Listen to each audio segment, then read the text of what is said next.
Hello everyone, myself Tulsi Pawar, Assistant Professor in Physics, SPC Government College Ajmer.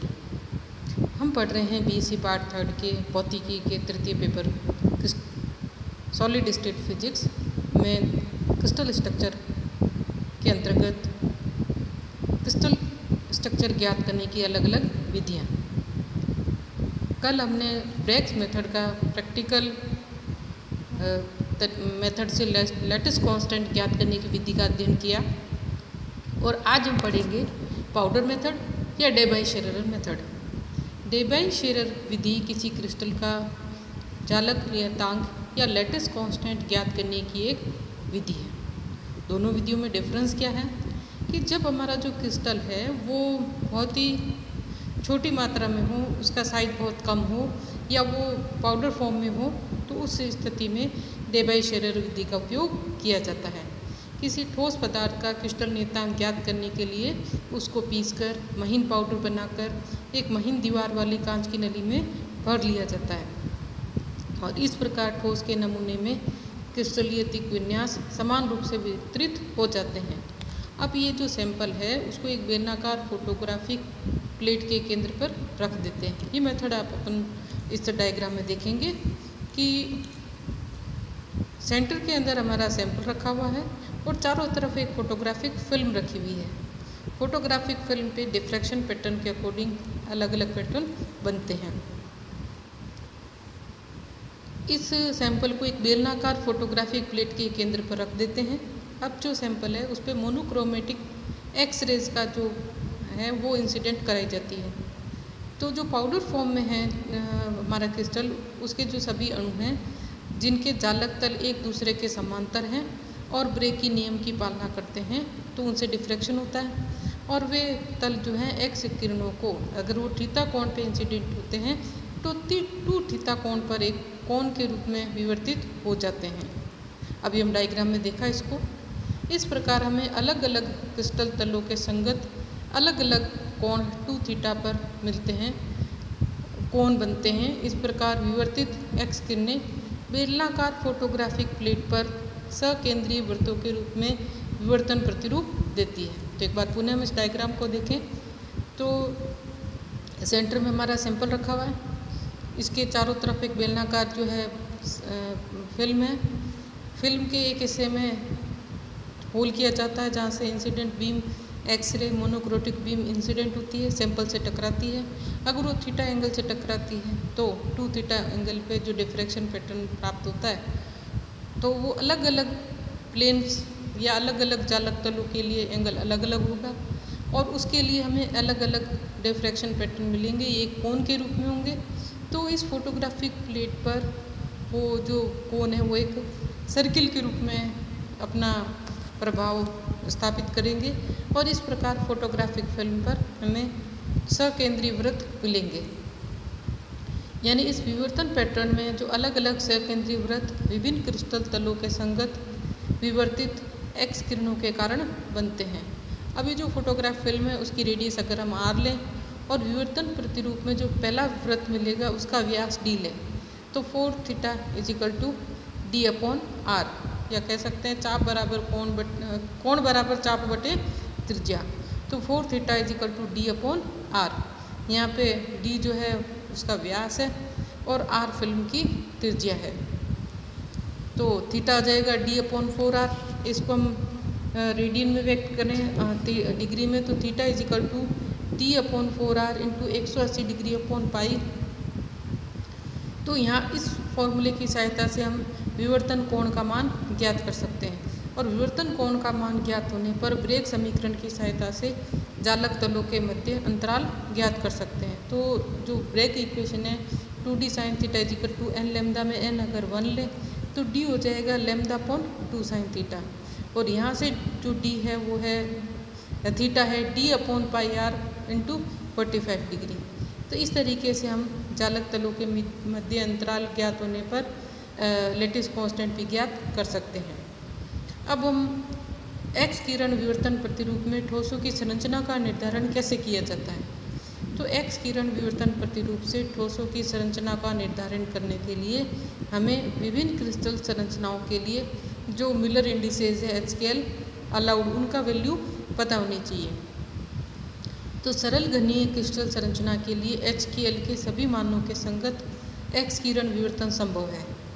PCC crystal संरचना के लिए H + K + L = सम संख्या होती है। इन तलों के संगत X किरण विवर्तन उच्चिष्ट होता है।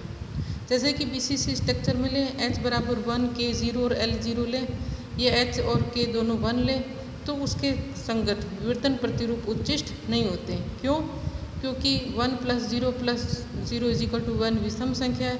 इस तरह से तीनों के मान 1 1 लें तो 3 आ जाएगा, वो भी विषम संख्या है।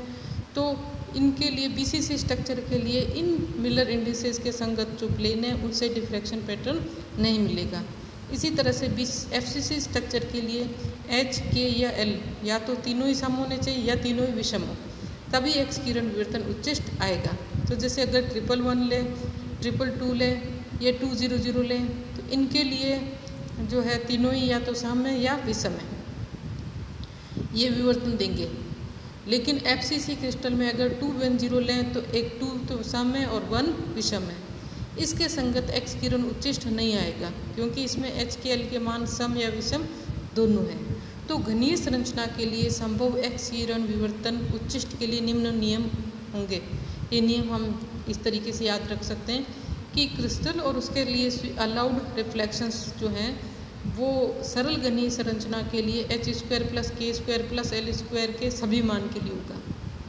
FCC और BCC के लिए कंडीशन ये है कि BCC के लिए H + K + L के केवल सम मान के लिए और FCC के लिए HKL तीनों सम हो या तीनों विषम हो। इन प्रतिबंधों के आधार पर घनीय संरचनाओं के लिए विभिन्न स्वीकृत तल तथा H² + K² + L² के मान यहाँ दिए गए हैं। तो जैसे 100 घनीय तल लें तो इसके लिए सिंपल क्यूबिक स्ट्रक्चर पॉसिबल होगा और BCC और FCC नहीं होगा। BCC इसलिए नहीं होगा क्योंकि 1 + 0 + 0 जो है एक विषम संख्या है, और FCC इसलिए नहीं होगा क्योंकि सम और विषम दोनों है। अगर हम 100 प्लेन लें तो सिंपल क्यूबिक होगा, लेकिन BCC जो है उसमें 1 + 1 + 0 = एक इवन नंबर आ रहा है, इसलिए BCC होगा, लेकिन FCC नहीं होगा। तो इस तरीके से हम अलग अलग घनीय तलों के लिए कौन कौन से अलाउड पैटर्न होंगे, सिंपल क्यूबिक होगा या BCC होगा या FCC होगा, ये हम देख सकते हैं। तो इसी तरीके से अगर हम H² + K² + L² की वैल्यू हम देखें 211 प्लेन के लिए, तो सिंपल क्यूबिक के लिए 6 हैं और BCC के लिए 211 संभव है, FCC संभव नहीं है।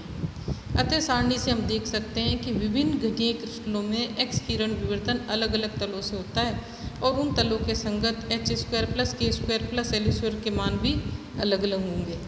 सिंपल क्यूबिक के लिए 1:2:3 और 4, 5, 6, 8 H² + K² + L² = 7 वाला नहीं आएगा। इसी तरीके से BCC 2, 4 और 6, 8 है और FCC 3, 4, 8 है। अब हम ब्रेक इक्वेशन से जानते हैं कि 2D sin θ = n लैम्डा 2 और D की वैल्यू जो है A/H² + K² + L² sin θ = n lambda. ये हम सिंपल क्यूबिक स्ट्रक्चर की बात कर रहे हैं।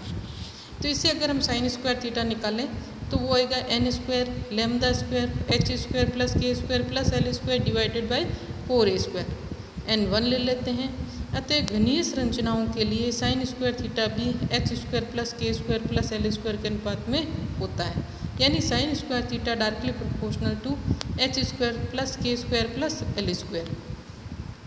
अतः किसी एक क्रिस्टल संरचना के लिए पहला व nवें उच्चिष्ट के संगत sin² θ का जो अनुपात है वो नियत होता है, यानी sin² θ nth पीक के लिए और sin² θ फर्स्ट पीक के लिए जो रेशो होगा वो एक फिक्स होगा।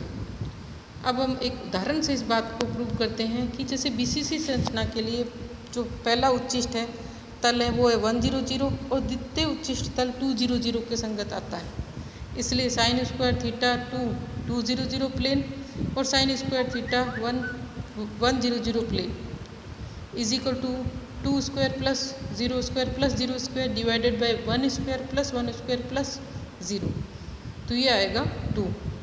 इसी तरीके से FCC के लिए पहला उच्चिष्ट तल 111 और द्वितीय उच्चिष्ट तल 200 के संगत आता है, अतः FCC के लिए रेशो होगा 1.33। अतः BCC और FCC क्रिस्टल संरचनाओं में अंतर हम इनके संगत एक्स किरण विवर्तन प्रतिरूप के पहले और द्वितीय तलों के साइन स्क्वायर थीटा के अनुपात से याद कर सकते हैं। उदाहरण कि एक तत्व की क्रिस्टल संरचना FCC होगी BCC, जिसके विवर्तन उच्चिष्ट निम्न कोणों पर मिलते हैं, यानी 2 थीटा जो है वो 40 degree, 58 degree, 73 degree, 86 degree, 100.4 degree और 114.7 डिग्री हो। इसके अलावा अगर हम देखें तो sine 2 theta is equal to 40 degree, तो थीटा 1 हो गया 20 डिग्री। इसी तरीके से 2 theta 2 is equal to 58 degree, तो थीटा 2 आ गया 29 डिग्री। तो अतः साइन स्क्वायर थीटा 2 और साइन स्क्वायर थीटा 1 करें तो वो करीब करीब आ गया 2, और ये जो है इसकी वैल्यू 2 आ रही है, अतः BCC क्रिस्टल होगा। तो इसलिए पहला तल जो है 2 थीटा 1 40 डिग्री पे जो तल होगा वो 110 होगा। 2 theta 2 is equal to 58 degree पे 200 तल द्वितीय तल होगा, और 2 थीटा 3 इज इक्वल टू 73 पर 211 तृतीय तल होगा। इस प्रकार हम डिवाइस एरर मेथड के यूज़ करके और क्रिस्टल की विभिन्न क्रिस्टलों की संरचना का निर्धारण कर सकते हैं।